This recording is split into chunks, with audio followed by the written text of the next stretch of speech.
In this case, an audit is conducted not on physical paper ballots, but instead on images of the ballots, which are taken when the ballots are originally scanned.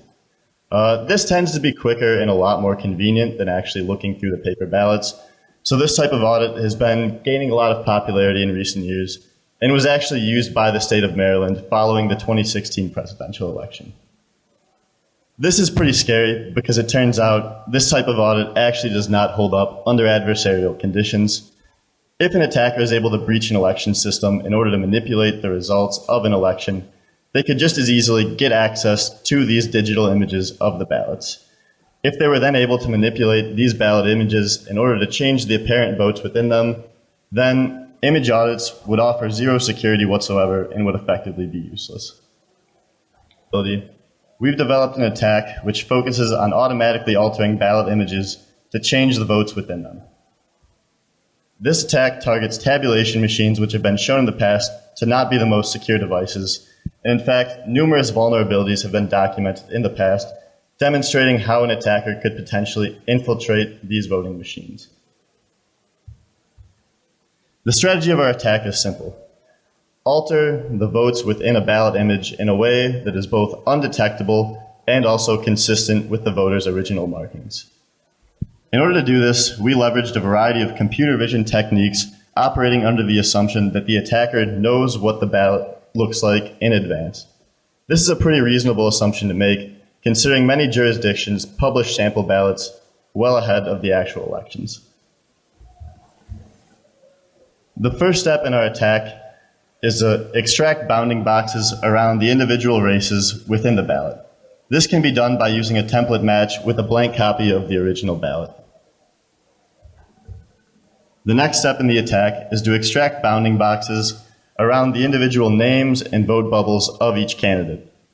This is typically done with a Huff line transform, which you can picture here in the slides. For some ballot styles, the title of the race needs to be separated from the top candidate's name in order to prevent the title of the race from interfering with the rest of the attack. This can be done by running a vertical sweep on the image and using pixel intensities to find an area of white space above the candidate's name. It's also worth noting here that the exact algorithm used in this attack varies slightly from ballot style to ballot style, but these same techniques are used pretty consistently across the board. The final step in the attack is to extract bounding boxes around the actual vote bubbles corresponding to each candidate. This is done by using a series of linear sweeps across the image, once again using pixel intensities to determine the boundaries of the vote bubbles. Once we've extracted bounding boxes around the vote bubbles of every candidate, all we need to do to alter the votes within the image is simply swap the pixels between bounding boxes. So here are a couple examples of votes that we've swapped using this attack.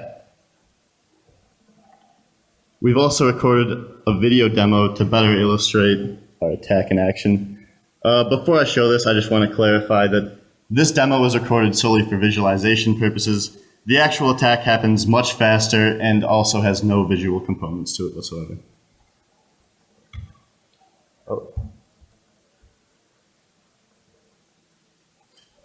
So here we have our target ballot. We first use a template match to extract the individual races within the ballot. Once we've done this, we use a Huff line transform to separate the individual candidates. We now crop out the title of the race from the top candidate's window.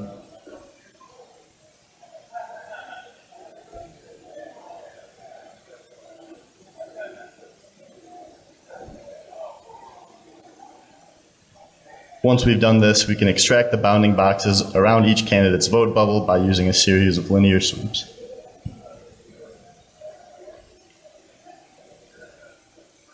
Once we've done this, we simply swap the pixels inside of these boxes, and we've altered the votes.